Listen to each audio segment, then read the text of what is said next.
Thank you for tuning into Zim Newsbeat TV. Thank you once again for joining us, and thank you for choosing us as your favorite online television. And our motto is, we put you first. You matter most to us. We also value your views and comments. Munongoza pa comment section ipapo munhu wese ane kodzero dzekutaura zvaanoda. Your opinion is your opinion. It might not be factual as well, but we welcome and appreciate that. My name is Robert Tapfumani. Sekutaura kwamakaita makati aiwa tinoda kuti chiremba vambodzoka mukurukure nawo zvakare nekuti aiwa tadzidza zvakawanda takati aiwa chiremba kana vasina mapatience kana vaine nguva tinovashedza vodzoka votaura nemi. Vabva vakuwana nguva vakati aiwa regai ndidzoke titaure zviviri kana zvitatu tibatsire maviewers. Dr. Matanda, makati zvenyu? Aiwa ndiriponga makadiwa. Handitika rega nditange nekuenda pamacomments ka. Okay. Tizo kuti vanhu vaiti chii because tizo kuti vanhu vaitaura kuti chii anozikuri sei kwamabva. Kwandabva kuri right. Makafambawo zvakanaka kubva kwamutare. No, takafamba zvakanaka kubva kwamutare but zvatakasangana nazvo aiwa tiri kuona. Kwamutare. Kwamutare kwakaoma but kwakaoma kwamutare. Handitika. No, that's fine. Hanzi nevanhu doctor. I'm one of yapinda manje. And I'm one of those people who are suffering from depression. Zvamataura zvese chiremba ndo zviri kuitika mulife mangu. Mumwe akati exactly munhu anoziva zvaari kutaura uyu. Oh, okay. Handizoti hapana kunzi ndofunga ndini. I'm sure. Ndakapindana nacho mumarriage. I wish dai ndaigona kushare asi ndinganyora bhuku. 12 years in prison marriage. Ndakabuda last year but I'm still affected nekuti murume wacho paanozama kudzoka anodira parafini pamoto wanga wadzima yakareba. Wow, yeah, I that's feel fine. for this person. I hope kutaura kwaari kuita at least zvikuita se achitaura kudaro zvinenge zvichibatsira asi she also needs more help. Ngaawane counseling akuda kuitwa inonzi self empowerment mentally. Alright. Yeah, and tine empowerment dzekutsvaga mari. Akufanira kuitwa inonzi self empowerment mentally to get to the point where she is able to completely let go so that whatever chataurwa nemurume chataurawo achaita it won't get to her anymore. Saka akaitwa that empowerment mentally anozviwakira jurahoro rekuzviprotecta iye so that whatever insults come zvinenge zvisisina effect kwaari. And then she's able to completely heal and let go. Saka vai vanozoti I am happily married. Chichinenge chichitika because tiri kunzwa apa idambudziko remarriage. Ko vanenge vachiti I am happily married. Well, munoziva kuti pamunosangana vanhu two mukoma Robert. Inyaya yekuti pamunosangana muri two paipai munenge muchitarisira kuti zvinhu zvichanaka. Asi pane zvimwe zvinhu zvaunenge usingazive kuti umwe uyu achazokuratidza pamberi apo. Saka pazvinozoita macharacters aya achibuda nekusiyana kwemapersonalities kwedu vamwe vanobva vawedzera kuramba vachitoclika as they go in their marriage. Vamwe vanoona kuti hatisi kuclika but vane same goal. Saka vanotsvaga help because goal ravo nderekuti they want to stay married, they want to stay happy. Saka tanetsana yes, but our goal is this marriage must not dissolve. Saka vanoita kutsvaga help. So problems anoti achiuya in marriage, but the way they deal with those problems ndozvinozoita kuti varambe vari hawo happily married. Asukira kuti happily married kuti hapana kana problem. Problems anenge atoripo asi mune muchiita muchibatsirana muchitsvaga masolution muchienda muchidaro and then ndopa kuzobuda pakuti aiwa I'm happily married. Azvirevi kuti no problem at all. Hazvingagoni kuti vanhu vakaziyana mane 30 years mova mangotoclika. No, it's a subject for another day. So yeah. Thank you Mkoma Robert nechirongwa ichi. Doctor is anointed, she's full of wisdom. Thank you Mkoma. This was worth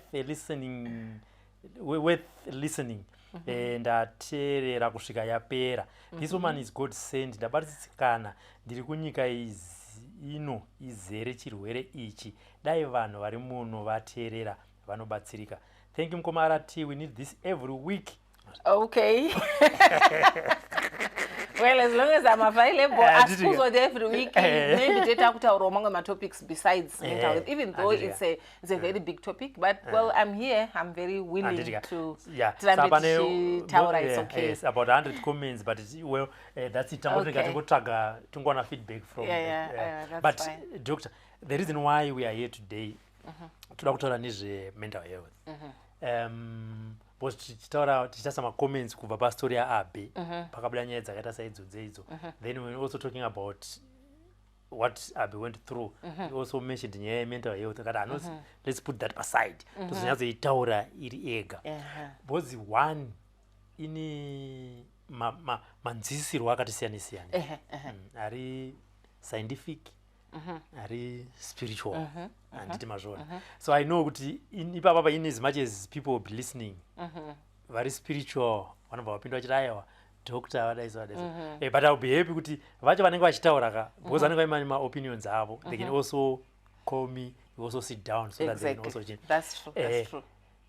Kuchishona mental health vamwe vanoti kurasika pfungwa, kurasika njere, kupenga, kana kutora masiti nomva kuti anomhanya bani. Imimi kuchirungu hamunoti munoti mental health disorder, emotional chichi anditi. Kana takuti mental health doctor, chirwere chakaita sei? All right. So inonzi mental health disorder kana kuti kurwara nepfungwa kwacho zvese zvamatsanangura izvi. Kana taakuchipatara tinozvipa mazita akasiyana. Okay.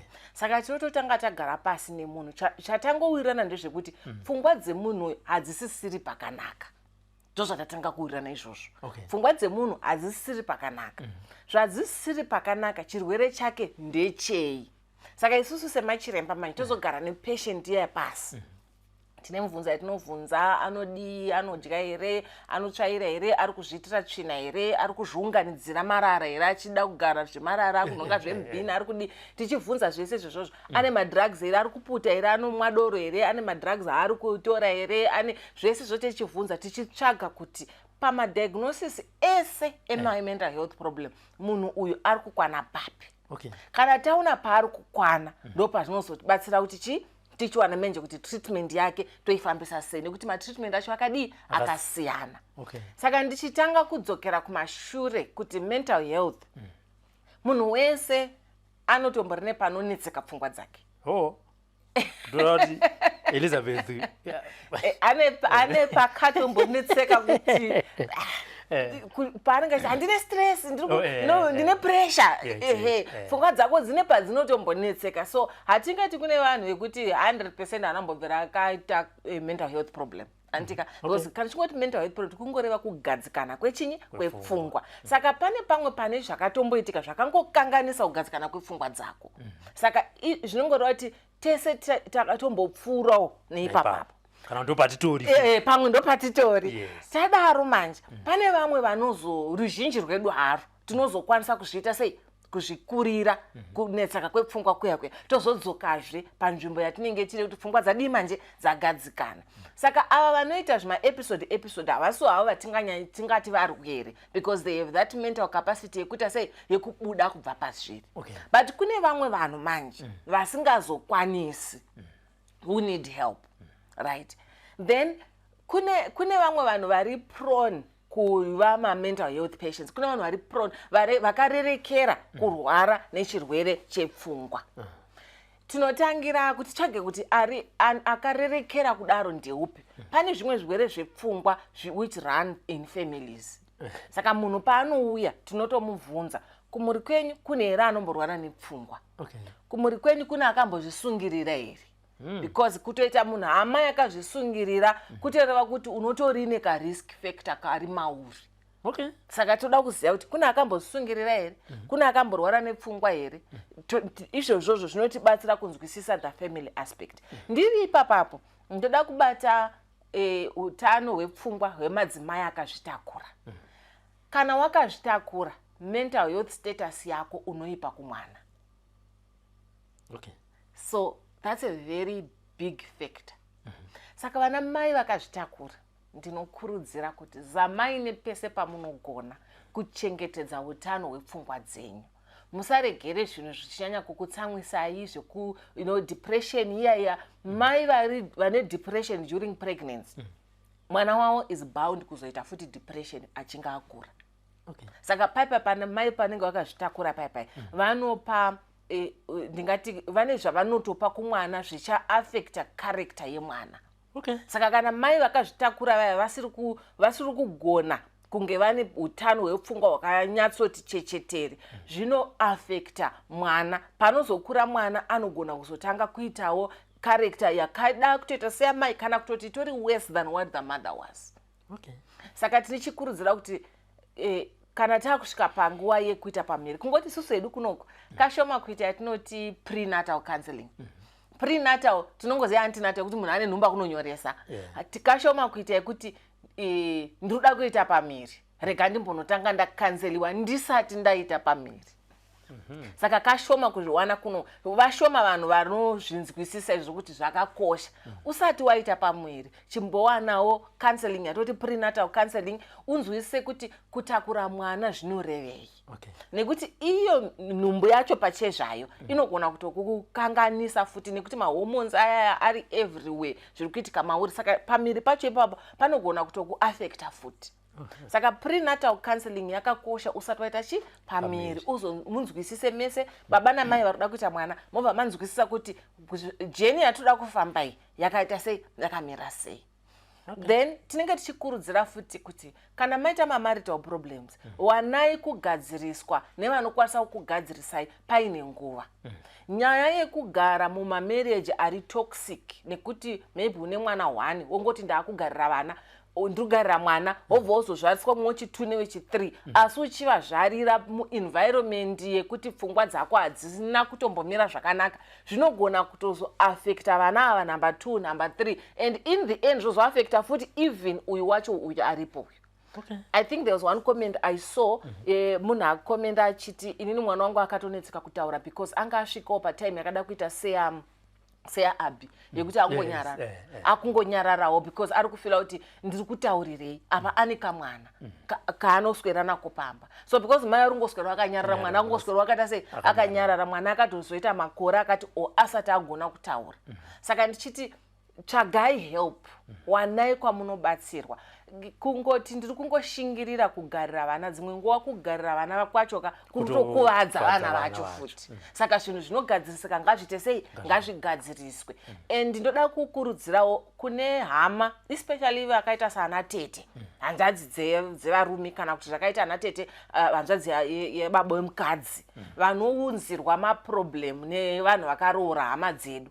Kana inini murume wangu akaenda kuna tete vangu achitsanangurawo kuti mudzimai wangu ndiri kuona kuti izvi hazvisi kupindirana, vana tete vangu inini ngavasatarise kuti zvatoya mukwasha zvauya, mukwasha ane mari saka mukwasha is always right. Ngavasvike panguva yekunyazotigadzika pamwe chete titaure zvakanaka. Kana vadzidza hanzvadzi dzevarume ngatisangosvika pakuti maybe muroro chaiso kuti aisatomudawo pekutanga, saka akatoita maproblem tenganga kutofara katinoita kuti aiwa plus tongo excuse kuti vakadzi ndo zvavanoita aiwa varume ndo zvavanoita. Izvozvo zvinoita kuti munhu uyaya ari kunetsekana nepfungwa uyaya atoramba achiita worse because akuzvibvunza kuti saka ndekupi kwandichawana help. Akada kuenda kuna mai kana kuna tete anongonzi shingirira marriage ndo zvainoita, shingirira kumhuri kwedu hakuna munhu akamboramba mukadzi, shingirira kumhuri kwedu hakuna akambodzoswa kubva kumurume, handiti muri kuona. Saka izvozvo manje zvinobva zvaramba zvichiwedzera kunetsekana kwepfungwa. Saka mental health inototangira kuumbwa pakuzvarwa, pakutakurwa kwenhumbu, yozouya pakukura kwatiri kuita, tazosvika pakuroorwa nekuroorana zvakuaffecta society iri around us. Kuti takutofanira kubatirana pamwe chete kuchengetedza utano hwepfungwa dzevanhu vatiri in contact nawo. Alright. Pane pamataura muchiti patient ikauya munosotanga kubvunza history muri kuti 1 kudzidza kwenyu kune akamborwara nechirwere chepfungwa kana kuti pane akambozvisungirira. ngatiti hazvina kumbobvira zvaitika kuti mune munhu akararwa nechirwere chepfungwa zvatinoziva kana zvatinobata because isusu tinoona kuti matene chida evidence but pamwe mukurwara nepfungwa murimo mumhuri asi musina kupihwa diagnosis musina kunyatsonzi uyu ane chirwere chepfungwa izvozvo zvinoitika chaizvo kuti mumhuri munogona arimo asina kuzombobvira apihwa diagnosis so tinovhunza futi kuti pane here mumhuri ane maitiro amusina kunzwisisa saka kana tichitaura nemurwere wepfungwa hatitauri nemurwere wacho chete nekuti handiri remember ndati tinokutsvagara diagnosis kune dzimwe diagnosis dzekuti munhu wacho haasi kutotaurika naye for example pane yatinoti schizophrenia schizophrenia kurwara kwepfungwa kwekunyatsoti pfungwa dzacho dzanyatsokupesana and munhu uyauya anenge achida chizvisungirira maregs anenge achizvisungirira maplastic anounganidza tsvina anodi hautogoni kutoita conversation naye hamutogoni kuti mutaurirane munhu akadaro yeye history yese tinenge tichitodependa nefamily yaunza munhu saka tichitovhunza kuti pane here vanozotaura kuti sekuru vedu isusu vakazoshaika havo vanga vasinawo kuenda kuchipatara asi taingoona kuti pfungwa dzavo dzina kuita sei dzina kuita right vaingotenderera havo mumba kutori nevanhu vakawanda vatinotoona mumhuri dzedu kuti uyu anorwara nepfungwa asi haasi kutsvaga hake help and kazhinji kacho manje kana munhu anorwara nepfungwa kana asiri violent kashoma kuti titsvage help munhu anongopindura hake zvikuru tinongodzidza kugara naye tichingozva kuti munhu wedu tinongoziva kuti munhu wedu as long as achimuka achigeza achienda kutoileti wodya wodi vamwe dzimwe nguva anogona kutoenda kubasa and kubasa kweke maybe kana kuti ndicleaner vanenge vachitomuziva kuti aiwa musiyei akadaro saka kazhinji kacho takadzidza kugara nevanhu varwere vepfungwa tisina kuenda kuchipatara especially kana vasiri violent pavanozoita violent kazhinji kacho ndopavanozodi paanozounzwa kuchipatara ozobayiwa mainjection nekudii saka paya patinogara tichivhunza history yemunhu chero ari kutaura nesu an intelligent conversation achitopindura zvatiri kutaura tapedza tinodai tinoti collateral history collateral kureva kuti tiri kuda umwe munhu asiri uyu asi anoziva munhu uyu titaure naye ndakudza experience yangu KuMhuri first patient yangu yandakaona kupsychiatry unit angari mudzimai ndobva ndataura naye akati inini chiro chapa changoita kuti ndiunzwe kunoku takanetsana nenyaya yesaluni yangu asi manje vanhu vakabva vandunza kandi murwere wepfungwa saka chiro nharo dzandichaita hapana achaita sei achanditeerera saka ndiri panhu hangu kuti at least ndingoteerera ndichamwa mapirisi angu ndodzokera kuchikumba and the way she was intelligently explaining how her saloon works and saloon iyi yanga ichiita kunge panga pane nhaka mukati saka uchimuteerera ka unomubhilivha ugotende vanhu vane utsinye ndobva ndaita sei and I fell for it ndivanga iri first patient noti marotation edu tinotanga tichiita inonzi physiology anatomy tichikwira patoita kuzoona mapatients third year during our time third year ndopatoita kuona mapatients saka ndopamunozotanga kuzoendawo kunana psychiatry kune surgery obs and gynae tichidaro saka this was my first psychiatric patient ndikatofunga kuti ndikatonyatsonya manotes ezvakaitika because social history yakakosha zvisingaiti pamunhu ane chinyi ane kurwere hwepfungwa mararamiro nekuti tinoziva kuti mumararamiro imomo munhu ndo munobva kurwara kwepfungwa kwakawandisa tinokonzeresana isu pachedu sevanhu tinokonzeresana kurwara saka ndakamuteerera ndikati sekuti mutemo ndakatombozvibvunza ndikati ndimirire collateral history but munhu ayatsonditsanangurira zvakanaka but ndichiri student kandofanira kuteerera mutemo vanangoti rega ndimire pavanouya pavisit ndobva ndazviintroducer ndokumbira kutaura navo and it was a teaching hospital so vanhu vacho vaitonzwisisa kuti kana tiri panapa tichagona kutaura nemamedical students so they were open ndobva vauya baba vacho vachingogara pasi vakati mwana wangu waudzwa zvesaluni ndikati vakati sora hako ndokuzonditsanangura kuti uyu mwana wangu haana kana kutombozopedza chikoro nekuda kwekurwara nepfungwa. Saka paanongwa mapiritsi anenge ari right, but paanenge asingamwe manje ndo paanotanga kuita zvaari kuita izvi. Saka munhu anga ine yatinoti bipolar, tichi takaitaura last time. Bipolar sepave pandatsanangura kuti tinozokutsvakira chirwere chako, diagnosis yako, tambonzwa masymptoms ako nekuti madiagnosis akawanda. Inonzi bipolar, I think ndakatitaura ine zvayo mbichana, yekuti une yatinoti manic phase neyatinoti depressive phase. Saka pamanic phase munhu ane bipolar anozviona aine zvinhu zvaasina, yatinoti grandiose delusion.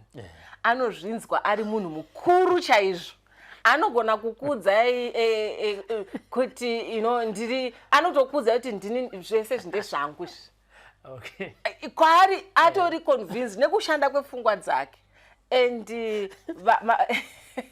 varwere vaMukomarobert vakawanda, and vamwe vacho vanotozokuvadzwa because magrandiose anovatuma kuita zvinhu. I remember last time pane mumwe akatozounzwa nevepresidential guard because anga atozviudza kuti inini state house ndeyangu, akatozvibhirivha kuti ndezvangu. Saka anga atonanga kustate house akatoti ndivhurireyi do ndauya paofisi pangu. Saka ava manje vepresidential guard vakazora kuti something is not right, ndobva vazomunza. Ndati munzwise. The other one akatouya achiti inini patakasikwa naMwari takasikwa tiri 3, inini naAdam naEve.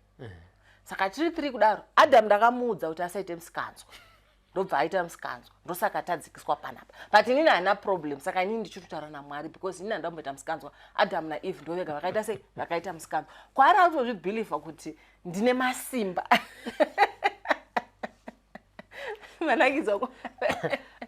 So excuse me, the way you're explaining it, nezvandosangana nazvo, saka ndobva ndatoona mumwe rutendo zvakuti even ndisiri medical doctor pamwe tozopa zvipa time yekuteerera zvaari kutaura, asi nyatsoona kuti zvokuti even kana hama dzavo dzinenge dzauya dzichitaura unozopesa pamwe wamutora pasati, but imi mamusona kuti hapana kumera munyarota ari kurwara. Saka ndiri kufunga maincidents andakasangana nawo akaita saiwayo nematsananguriro amuri kuita, ende nemunhu aitonditaura kuti munhu anogona kutoya kwandiri aitoti MukomaRobert, munoziva family yangu iri kunditi, handimugona zvezvamataura. Saka wazona family yacho yobva yosvika kuti handiti akuti zvamataura ati ane saluni. Saka ndosvika itoti ikona handiti akudzai zvakati, ndozati saka right ngati nditaure naye tione kuti angabatsirike sei. So umwe anotoenda kuairport kunokwira ndege because anobhilivha kuti iprivate jet yake. Kandosvika kuti otonetsa kuti muri kundirambidza sei ndikwire ndege yangu. Saka atinoti magrandiose aya munhu ari kuzvifila ari mukuru kudarika zvaari. Zvamunonatsoziva imimi kuti hazvisiri izvo zvauri, but iye anenge achitoclaima kuti ndine mapower. Saka pakubvunza papa totokubvunza futi kuti une masimba here ari special asina vamwe. Hatinozama kuti hativhunzire nzira yekukudzikisira kana kuti yekukushora. Toda kukupa environment yekuti utaure. Saka patokubvunza kuti une masimba here ari special asina vamwe, ubva wanyatsotiudza kuti uri Mwari kana kuti wakataura naMwari kana kuti unogara uchinoona Mwari kana kuti nini ndini mukuru wenyika ineyi, nini ndio tobva tanzwisa okay. Saka totika kuti ane magrandiose delusions. Anditeka tinoramba tichibvunza, tobvunza kuti vamwe vanoto ndinoenda kudenga. Aiwa vanototaura kuti vanotoenda kudenga vakawanda. And then you also see kuti pavanenge vachitsaura paya tinovabvunza futi une mazwi auri kunzwa here asi vamwe vasinganzwi, ndo atinoti ma-auditory hallucination. Anobva atanga kupindura ipapo munhu kana aine mazwi ari kunzwa zvakakoshesesa kuti tinzwe kuti mazwi acho ari kuti kudii, nekuti izwi iroro rikamudza kuti zviurayi anozviuraya. Saka tinoda kunzwa kuti izwi racho riri kuti chii. Saka akatsanangura achiti rinonditi ndiende unotora mari yangu iri kwakati ndizoti zvimwewo izvi zvisina kuzviuraya mukati, it's okay. Asi kana murwere akangotaura kuti ma-hallucinations ake akumutaurira kuti azviuraye, anofanira kuadmitwa. Because anogona kuti unoita sei kuti unozviuraya. Saka vamwe vanhu munogona, especially kana chirwere chepfungwa chiya chichiri kutanga. Saka zvazvinoita manje zvekuti murwere wepfungwa anogona kusaratidza zvichiita build up, zvakangofanana nechirwere cheBP handiti unogona kurwara nacho usati watomboziva kuti neBP ende vanhu varipo hapana anoziva wozongoita stroke vanomubva vati ko azongostroke ase aiwa anga atogara ine BP. Saka chirwere chepfungwa chinogona chiri mauri uchingobuilda chibuilda panozoita yatinoti trigger inozotrigger manje kuti now all hell breaks loose. Anditika trigger yeye painozoitika inogona kuitikira munhu atobata tambo kunozviuraya. Pakuzotaura naye pai ndo pamunozoti ane mazwa anga achinzwa and for some reason mavoice avanonzwa aya are superior to everything else chamuri kutaura imini. So they will listen to these voices. Saka akanzwa kuti voice rati enda unodya anoenda unodya, nzenda unorara anda unorara. Saka tine chimubvunza tinzwa kuti mazwa ari kunzwa aya hapana here riri kumuti zviuraye. Then tobvunza futi atinoti visual hallucinations kuti une vision auri kuona here asiri kuonekwa nevamwe ende utori ndinoona izvi neizvi anditika. Then tichidaro tinozobvunza tinoramba tichizobvunza futi unogara nani unodi tinomupa nguva chero tatomuita outright kuti uyu murwere wepfungwa tinotomupa nguva yekuti anyatsotaurawo zvake zvese tisati taenda kune yandataura ndichiti collateral history. Right.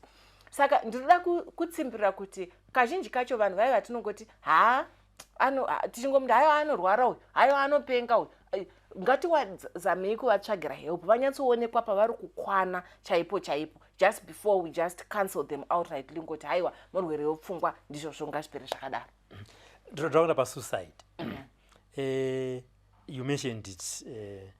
Kana munhu like you saying chinozokonzera kuti munhu asvike pastate yekucommita suicide chi mafactors acho akamira sei and isusu as a society ndizvipi zvatingaona kuti bhozi zvinozoitika kachinji vanozoti kana munhu akacommita suicide vanozotanga kuti ndakambozviona aidaiso dai ndakaziva ndakadaiso.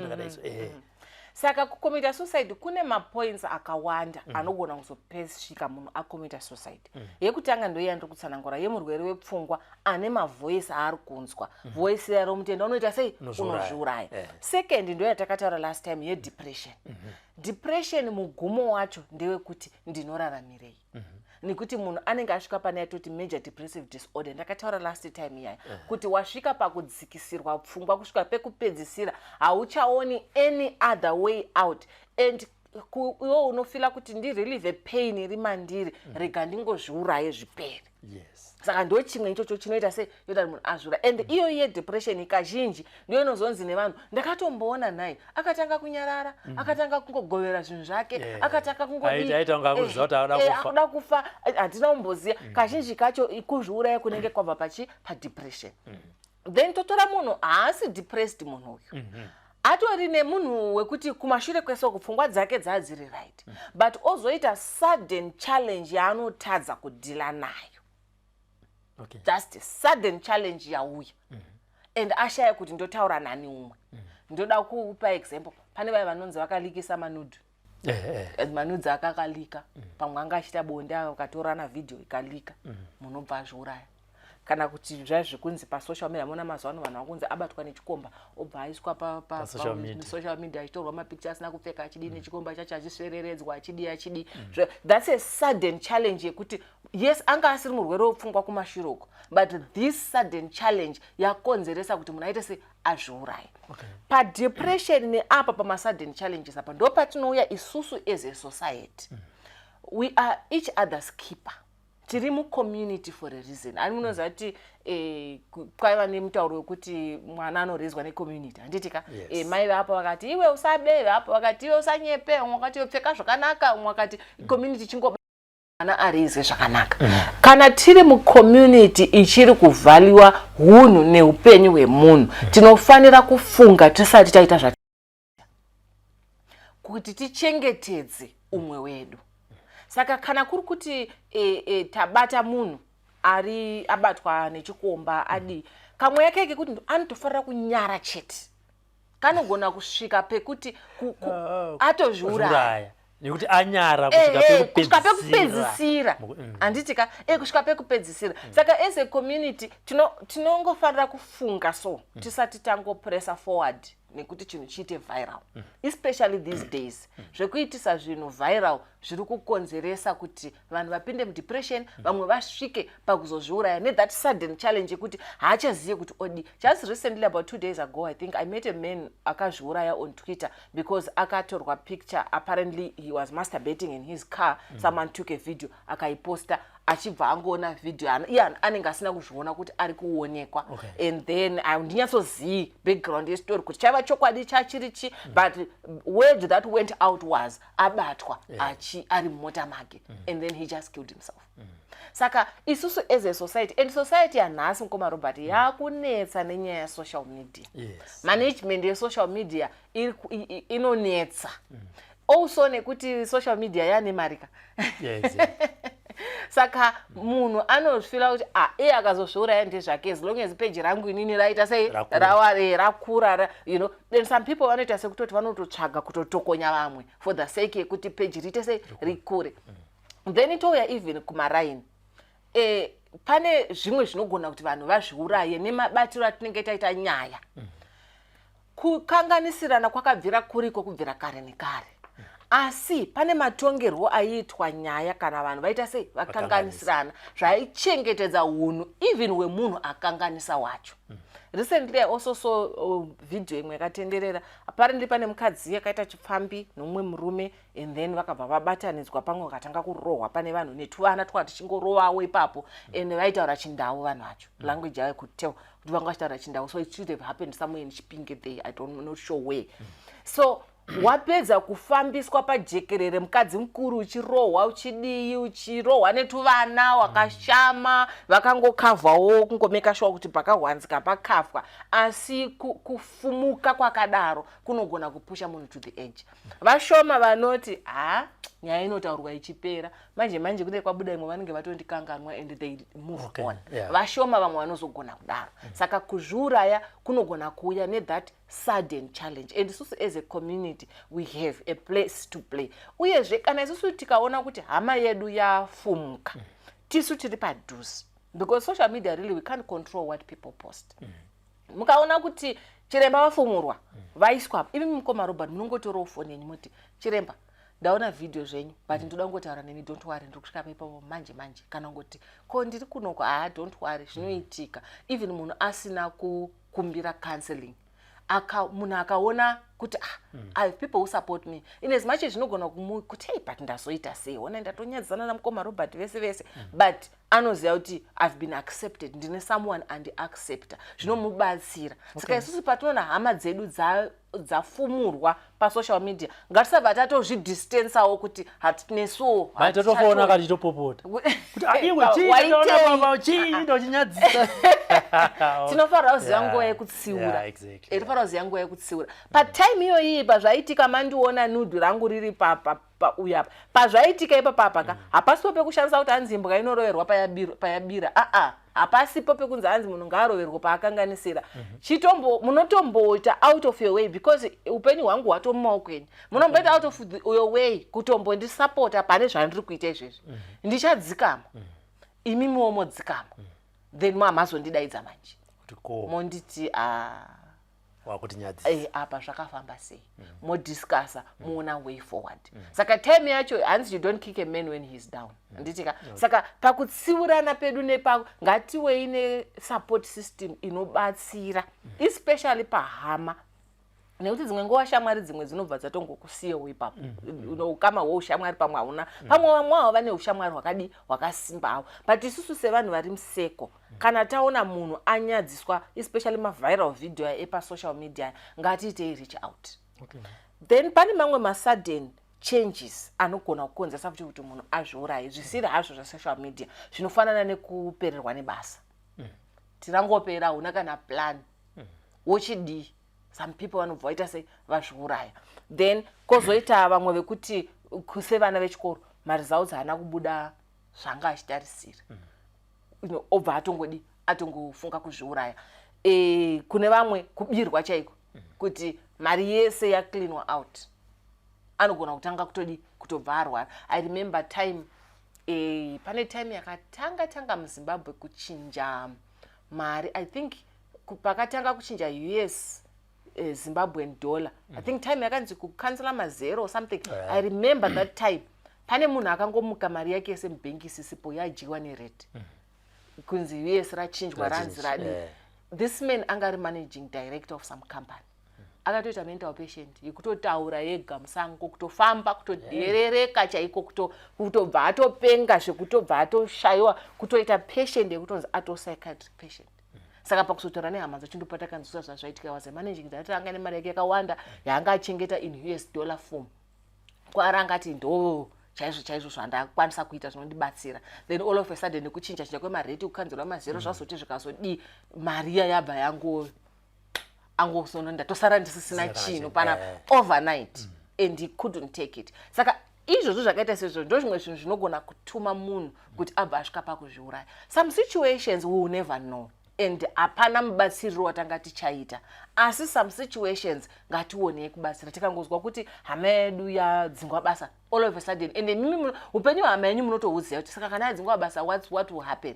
Kungoitawo reach out just for a chat kwete kuti muri reach out Mnamizo chitaivhaira akaita aita haribude kabasa. Azviwana. Yeah. Then kana azofa fucho zoti abatanga azozviurayire you know when tinonakidzwa nekutaura mashoko aya as long as munhu ari mupenyu. Handitika nekuti benzi chero kuzinzi iro benzi iro anenge ari mupenyu. Hamuzoti iro ravaguva.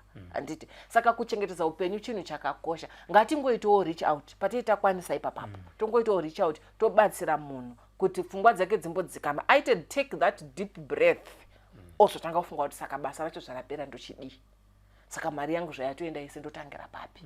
Saka because munhu anotofa isusu masolution tinenge tino. Patakanetsika nechidai ndakatodai takadai so zvanga zviita se zvichishanda. Saka ngatingovewo a community inofarira kuitawo keep others. Tongoitawo look out for each other in such cases. Yeah, asinge pekudzingwa basa. Remember inini pandakadzingwa basa. Kwandaimboshandira uko. Takadzingwa to a group of about 5 patakapuwa matsamba. Singe ndakadzingwa ndofunga ndichatobva mukuporomotwa. But friend yangu akatora about 2 weeks asati audza mukadzi wake kuti ndadzingwa basa. Yeah. Akaudza mukadzi kuti ndapa leave. Kuti ko kuzogara naye pasi kuti ko indata kuti I'm looking at my family. Ndiri kushaya kuti I'm the breadwinner. Ndovaudza ndichiti chi because ndakatongovaudza zviri kuaffecta vese ivo and that's the end of the and then I can't bear it to see. Yeah. But as time goes on. Chiremba inini as of now handiti pazuva rega rega ndobva ndatopa tongoti gore pa 365 days ndinofonerwa every day nemunhu anenge achitoti ndine mwana ndina sekuru ndina mai ndina tete hama yangu iri kurwara nechirwere chepfungwa. This I can say it on record every day. Zvoti pamwe ndaiva kuti nhasi zuva rinenge rakupera. But wazonora tonara kuma-8 foni yobva yapinda obva kuti why? Handizive kuti is it because pamwe tiri panhu pekuti vanogona kuona kuti munhu anogona kutisvitsa kunotibatsira kana kuti these things are on the increase. Saka ndizoti what's going on now? Yeah, I will agree with you Nkoma Robert kuti kurwara nepfungwa izvezvizvi kwenzira dzakasiyana-siyana kuri kuwedzera. Tataura nyaya yedepression, takataura nyaya yedepression, ndangobata mbijana panyaya yebipolar, ndangobata mbijana panyaya yeschizophrenia. Chimwe chinhu chandandisina kubata futi chitori chakakoshesesa time inoi kushanda kwemadrugs. Madrugs anorwarisa nepfungwa.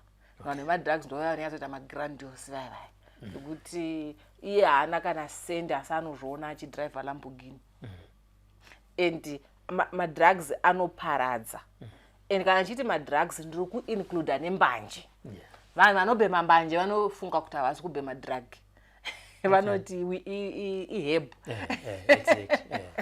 Right, including mbanje dzinorwarisa nepfungwa. Munhu pfungwa dzinozongorasika. Saka kune vamwe vanhu nekuwedzera kuri kuita mashandiro emadrugs vanhu vari kushandisa madrugs mazuva ano and vanhu vacho vanowanda. Saka dzingwa munenge musingatozvizivi kuti hama yenyu inoshandisa madrugs mozongoona munhu arwara nepfungwa. Handitika.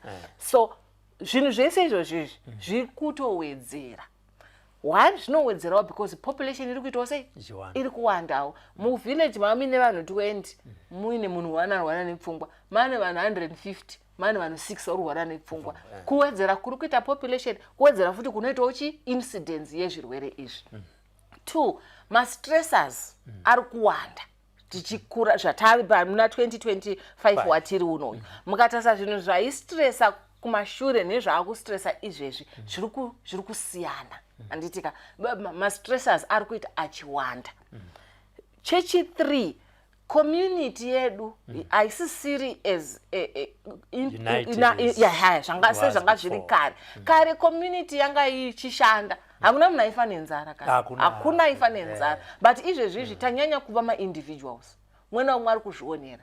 And izvozvo zvinorema kuti munhu azongosiyiwa kunzi anofanira kuita sei, anofanira kuzvionera. Saka zviri kukonzeresa futi kuti mental strength dzevanhu dziri kunge dzaita sei, dzadzikira. Antika totarisa futi kuti mukatarisa mental strength, ndichitarisa nyaya yemental strength, kusimba kwakaita mupfungwa kwababa wangu nekwandazoita inini zvatosiyana. Kune kwakaitawo futi mwana wangu kwasiyana. And izvozvo zvaakunzwa futi nekuti makuriro ataakuita pane, especially ndichibata even kuvanhurume, munoona kuti kudhara pane katoughening kaitwa mwana mukomana achikura kakuita kachishayikwa ikakako. Saka mental strength yemunhurume uyu kauyu yakutodzikira. Muri kuti taenzane. Yes, I hear you. Aya pakuvhota takaenzana 1 vote yemurume nevote yemukadzi. Makuti 50-50. Saka matoti disempower. I hear you. But tinosangana hedu tichiti takaenzana asi takasiyana. Hatina kufanana, takatosiyana. Even kutsanangura kubva kuti mimi mune XY inini ndine XX zvakatosiyana pamahormones, takatosiyana. So in as much as tichienzana kuti hakuna anofanira kutarisira umwe pasi, yes atitarisirane pasi, asi mashandiro edu akasiyana. Ndizvo zvimwe chete mumba muna baba namai. Baba namai, murume musoro wemba, mai vachiteera, asi hazvirevi kuti murume anotarisira mai pasi achivatsika achidi takafanana sine maresponsibility akasiyana. Nekufanana kwedu ikoko, inini semunhukadzi ndine zvandinogona kuita zvisingagoni kuitwa nemurume. Murume wangu ane zvaanoita zvisingagoni kuita. Nekufanana kwedu ikoko hatisi kutarisana pasi, asi takasiyana. Tikatarisa ma-responsibilities edu atinawo akasiyana. Saka kugurumwa kwaitwa vanhu vekare vachikura kwasiyana naizvezvi. Mwana wemazuva ano haaziye chinonzi kuti family, munhu kutaura, haatorina matactic acho ekuinteract, haana chaanoziya kubaya foni. Foni haisi munhu, haina mafeelings kai. Haina mafeelings, haina zvainonzwa, haina. Saka inoproducewo munhu anenge iyo. Okay. Hakuna munhu anotaura nefoni asobuda achigona kunzwira, achigona kudi, iye achirererwa pafoni. Anditi kana munoona even paTV makatuni makokomelo. Mwana wenyu ari kungopiwa zvaari kupiwa from where he or she is seeing. Haana any way of interacting and giving back. Saka izvozvo zvinokanganisa development yekuti mental strength yako ichasvika papi. Saka isusu mazuva ano vana vedu inini ndichite zvandiri kuita, iye anorerwawo nefoni. Pafoni manje pana anatete varapa. Vanatete vari pamafoni vakawanda ende vanoteererwa manje vanatete vavavo. Saka munoona kunzi kunoitwa katrend paTikTok kekuti vanhu vari kupfeka zvakati, vese vanhu munoona vapfeka. Pane katrend kari kuita so vanhu vari kuzviuraya zvakati, vanhu vakutoita. Pane kagame kari kutambwa munhu achidai, vanhu vakutoita. Vana vedu vatiri kurera izvezvi havasisina that mental grooming yatakaitwa. Isusu takarerwa nevanhu, vana vedu vari kurerwa nemafoni. Saka zvakatosiyana. Munhu anorerwa neartificial intelligence nemunhu anorerwa nemunhu zvakasiyana. Munhu to munhu zvinogona kubatsirai kuti mental status yemunhu ari kurerwa wacho neari kukura. Vana vanodzidza by observing, more watching than hearing. Saka mwana anoona, and vana havagoni kuchengeta two conflicting ideas in their minds. Saka isusu kana tichiti tinonamata panapa, togona kutonamata mukauya mukoma Robert vanyanzoita holy tichitoti brother Robert tichimhoresana, mukaenda tosara tichirovana. Saka mwana manje haazvinzwisisi kuti tinonamata, tinorovana, those two conflicting ideas. Saka mwana haafari kurerwa nehypocrite. Ndozvandikureva. pakurera mwana panofanira kunge tiri true to what we believe in and what we stand for. And vana vedu ngavarerwe nevanhu kwete nemagadgets. Actually vanorecommenda kuti screen time for mwana ari less than 2 years is 0 hours. Okay. Mwana ari less than 2 years haafaniri kutomboita in contact nescreen. Kutoreva kuti mwana uyu ngaarerwe nemunhu, ngange aine munhu, not kungogariswa pascreen. Zvine zvazviri kukanganisa mafungiro edu. Tinotadza kuzobva fake yemutv tichizouya pareality. Okay. Saka vana vedu vatiri kurera vari kurarama zvemutv izvozvo zvavari kuudza. Zvaari kuona mwana wemutv achipindura mai vake kuti what the hell mom, ndo zvaari kutounza mureality. Haana kubuildwa mental strength. Akangopiwa any problem ari bound kuita a mental health patient. Saka tinofanira kurera vanhu vari strong.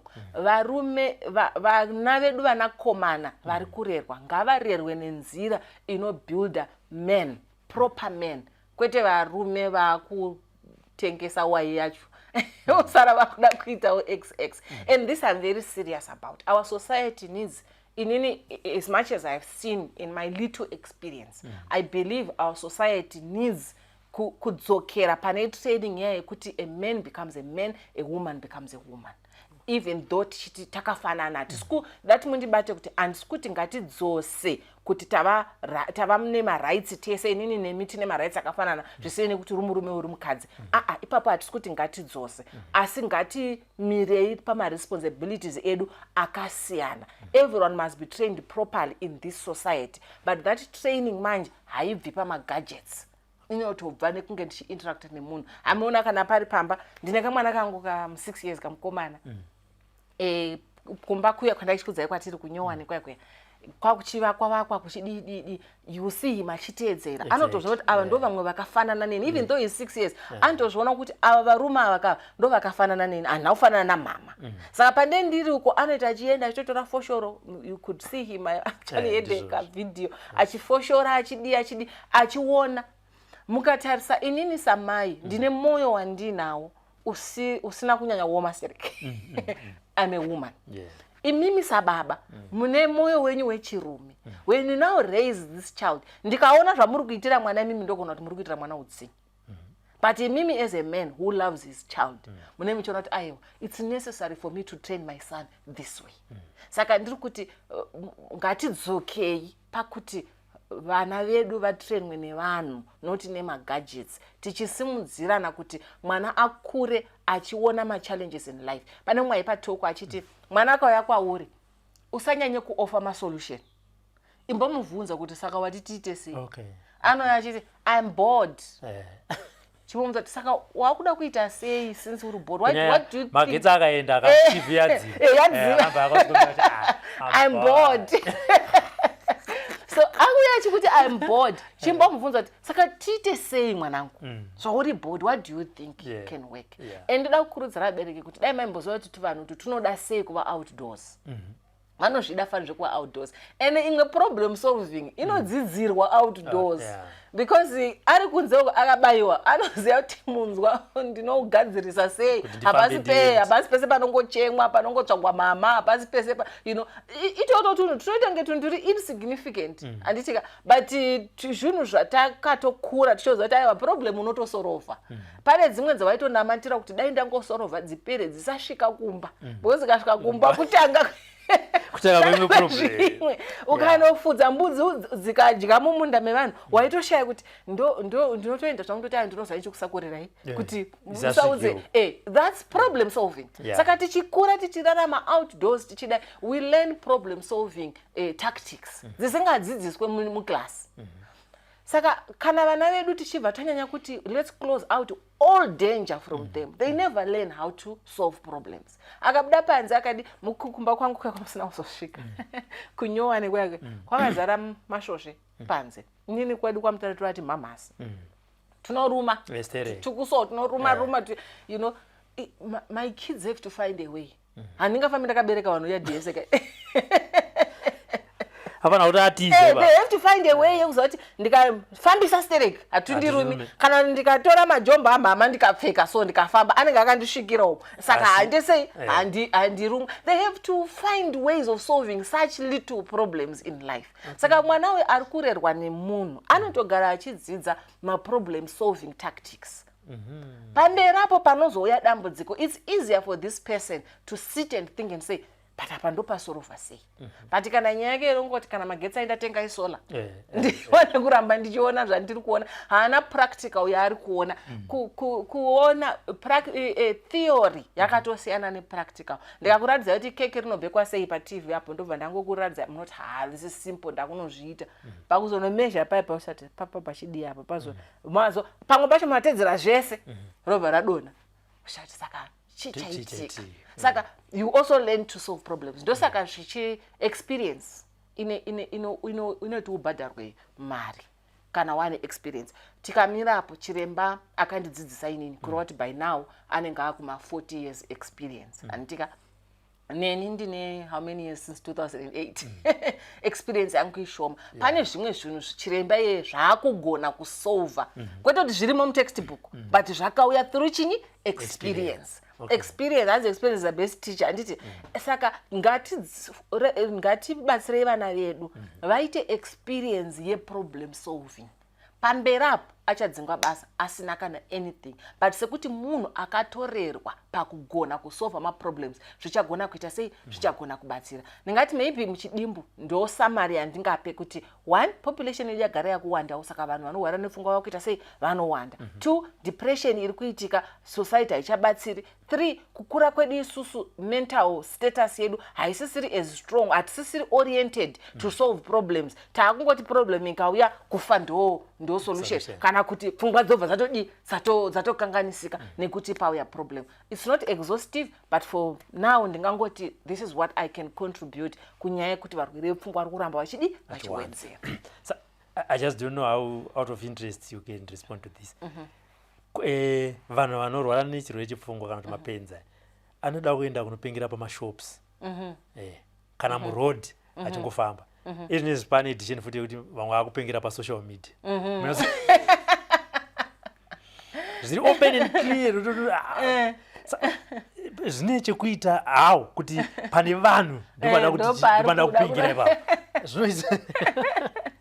Okay, so hazvina formula mukoma Robert. Hazvina formula. Isusu vatinoona vakawanda ndo vacho vatiri kuona vari pane vanhu. Munhu uyoyo haasi kucalculata kuti ndoda kunopengera pamashops. Pfungwa dzake dzatokanganisika. Ipapa muri kuona mashops, iye ane zvimwe zvaari kutoona ipapa.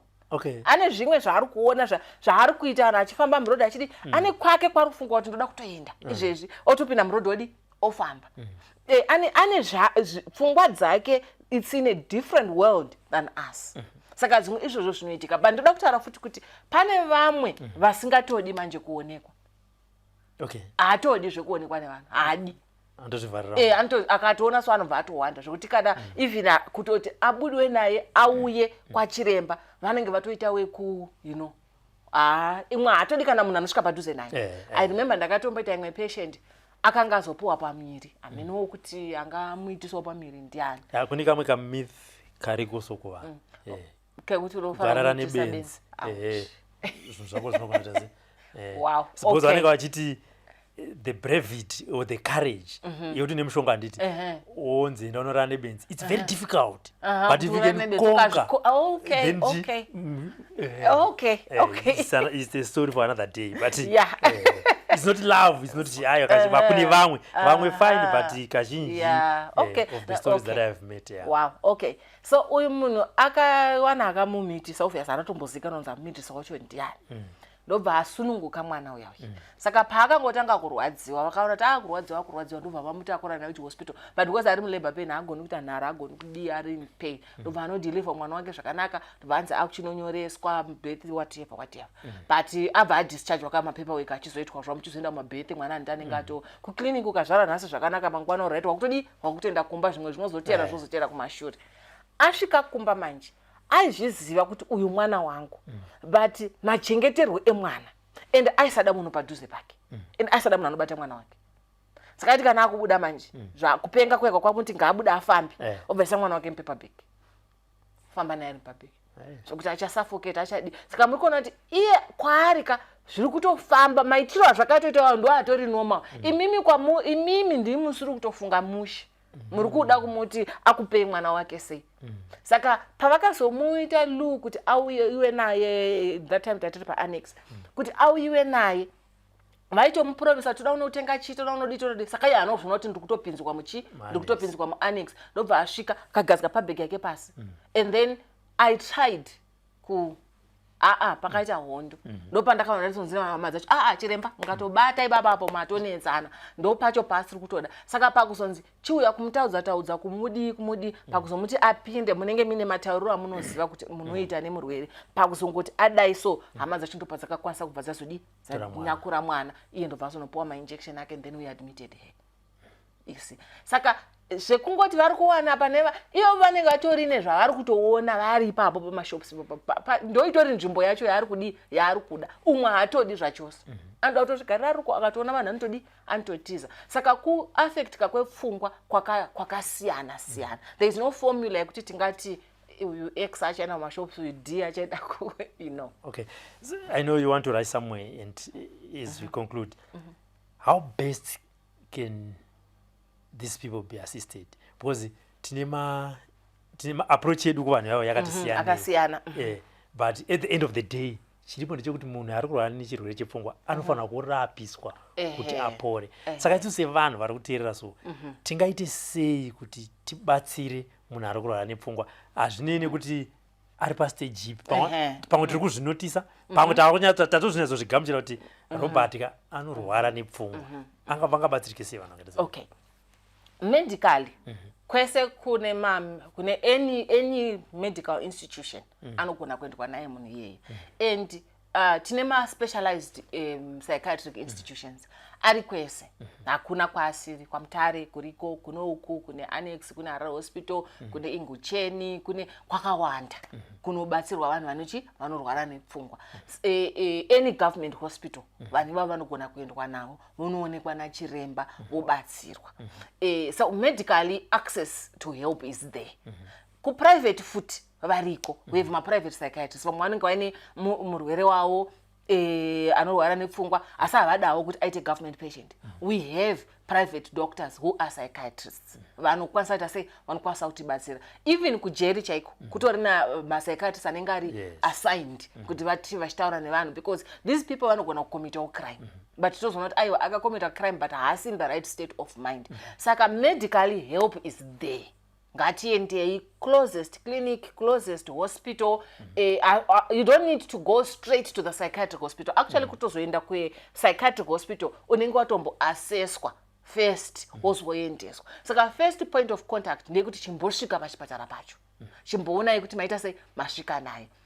I know kuti previously the police used to help. I'm sure they are still helping. Kune vanhu vanenge kurwara nepfungwa vakunyatsoita violence here. The police used to help kungomubatsira kumurestraina zviri safe. Ngatisavasungirire vanhu ava. I remember takatozvona mota akunesa maunzu manje azonzi musungirire pamuti abva asungirwa newaya bva vamusungirira haasi kurara ari kungotaura usiku hwese nekuti dzimwe nguva vanhu vanorwara nepfungwa haakotsiri. Anoramba achingotaura achidaidzira achiita noise achitukirira asisina kunzi zvinyadzi zvichii anenge so akazoyasungwa newaya manje yanyura it's not zvinenge zvisiri humane because munhu uyu murwere haasi kuzviitisa. Saka let's seek help. Tinogona kusika help from the police. Vanotibatsira even kumuisa ma-handcuffs but vanoisa in a safe way. They know how to handle it in a safe way. Achisvika kuchipatara anobva aita sei anobva abatsirwa. Saka vanoda havo to seek help medically. It's widely available. Let's seek help medically. We'll get help. Those with other beliefs and I don't stand in their way, get help. Nenzira yamuri kuita sei yamuri kukwanisa imimi kuwana nayo help. But medically, which is where I'm coming from, help for psychiatric patients or for mental health patients is widely available. But chimwe chinonetsa manje chirema munhu anorwara nechirwere chepfungwa hazvinei kuti ari padegree ripi kumuudza kana kuti accept kuti anorwara nechirwere chepfungwa ipapo peitwa pakatooma ipapo zvokuti chero paanotouya kuchipatara kwacho it's not something we achieve overnight.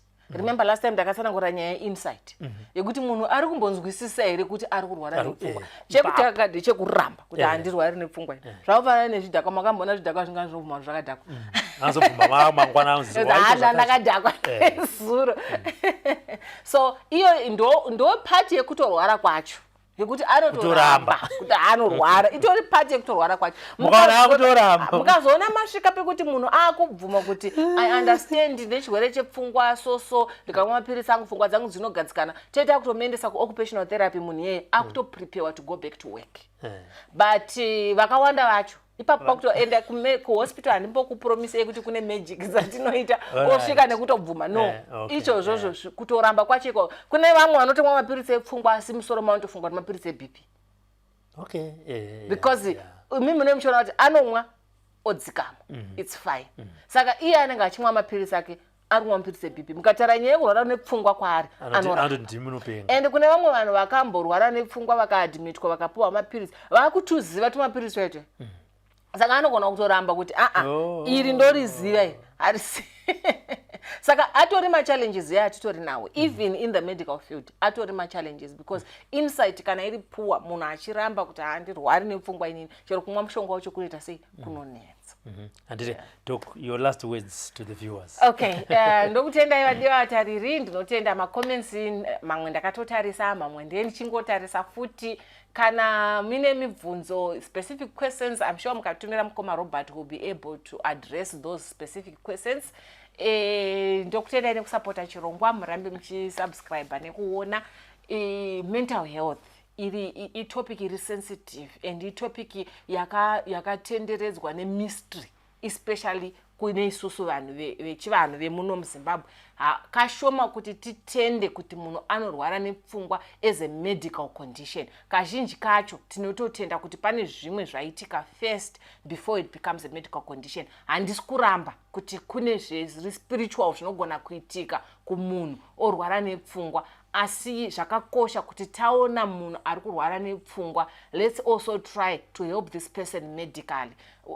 Kana auyawo medically achiwanawo help, and then munowanawo imwe advice inogona kumubatsira yekuti aite zviri safe, musati mamumwisa zvimwe zvinhu zvinogona kuzokonzera other problems. Saka zvinenge zvakakosha kuti mukambouyawo for a medical opinion tombotangirawo ipapo tongoisawo input yedu zvine chekuita nechitendero chenyu, it's okay. Munozoitawo zvechitendero chenyu, it's fine. But medically tiri kuti chimbouyai navo vanhu ava timbovaonewo, nekuti kune umwe munhu this is purely a medical condition isina hayo any spiritual thing going on. To some, we understand that spiritual things happen. Like I said last time that I'm a Christian, I believe kuti Satan aripo pano pasi. I believe kuti demons are there. They can possess a person, yes, and that's part of my belief. But at the same time, ngatione kuti munhu ambowana some medical help. Tomboonawo kuti medically zviri kusvika papi. And then we can combine with every other way kumpa help. Ndongoda kubatanidza nchiti mimwe mishonga yatinowapa yakangofanana nemimwe mishonga yatinomwa, maybe nekumberi uku tichazotaura about imwe mishonga inonge ichingodaidzirwa yaya mutaundi tichingotenga ma-dangers and benefits and all. Pane zvimwe zvinhu zvinobva zvatokuvadza ma-kidneys epatient. Motozoona kuti aiwa kurwara nepfungwa kwake is actually something chatova minor. Munhu atokanganisika kidney, munhu atokanganisika liver. Taakutonetseka neizvozvo more than mental health yake yanga ine problem pekutanga. Nekuda kwemimwe maguchu mamwe atinenge tapa varwere. Tinokurudzira kuti tichengetedze miri yedu, tichengetedze maorgans edu ari functioning. Mental health pachezvaiyo kuti munhu anorwara nepfungwa, we don't expect it to kill anyone unless kana tasvika paipe kunzi maybe ma-hallucinations amutaura kuti azviuraye, then kufa nenzira iyoyo. But just ma-sudden death ekuti murwere wepfungwa angonzi angofa, mental health problems are not supposed to kill you. Saka kumwe kufa kunozoitika kuhama dzedu dzinorwara nepfungwa idzi kunobva futi pama-solution atiri kuvapa iyayo, because tavamwisa ma-kidneys aita shutdown, munhu azvimba, hachakwanisi kufema, ndopo mozouya naye kuchipatara manje. Paya mozouya naye kuchipatara takungokwanisa kukutsanangurirai kuti what happened, asi help chaiyo yatichagona kumupa yava very very limited. Saka ndinokurudzira to seek medical help kana tine hama dzedu dzine any form of mental health. I'm sure manzwisisa kuti zvakareba zvakawandisa, depression, schizophrenia, bipolar, madrugs zvichinda zvakadaro, any form of mental health disorder, let's seek medical help. Tobatsirana isusu vana chiremba nemi chatikuda nje kuti murwere wedu apore ararame upenyu huri as near normal as possible. We are not your enemies. Tobatsirana to wanna same goal for this person to be healed. There you heard it from Dr. Matanda, a physician. Mazvinzwira, we know kuti nyaya ye mental health is debatable depending kuti unenge uchibva kupi, but isusu at the end of the day chikuru ukupona. Toziva kuti pana vamwe vanenge vakuti ainini ndiri godobori, ndiri n'anga, ndine mudzimu. Chirwere chekurwara kwepfungwa chinokonzerwa nezvinoti hanzi anofanira kunge achitanda botso akatuka amai. Uyai mutaure nezvazvo. Kwoitawo ana papa maprophets anenge achitaura kuti haini ndozangu kuti kune mademons like what Dr. spoke about, kuti hongu zvinogona kunge zvichitaurwa nezvazvo. The idea of the program is not to make it a debate, but the idea of the program is for you to stay informed so that you can make a right decisions. Kupanana ma-solutions. Number dzangu ndo dziri kubuda pa screen. Kana mine mafungiro amunoda, kana mine mafungiro amunoda kuti aya anogona kuvaka society, uyai titaure. Asi ku comment section ayo hako ngatitaure yuko nekuti zvinogona kuperera ku comment section, but when it comes to the interview, make sure you have the right information so that we don't poison the community. Takuzoti aiwa ndakazvinzwa chitaura napa, at least apa takati Dr. Matanda vakataura zvakanetsa, tinongodzokera kubhuku zvakanetsa, tenda kwavakadzidza zvakanetsa, kune reference. Handiti mazvona zvino comment section aiwa hawo hakuna profession, ngatitese ngatitaure neikoko. So for now I say bye bye. Let's meet on another informative program. My name is Robert Tafumani.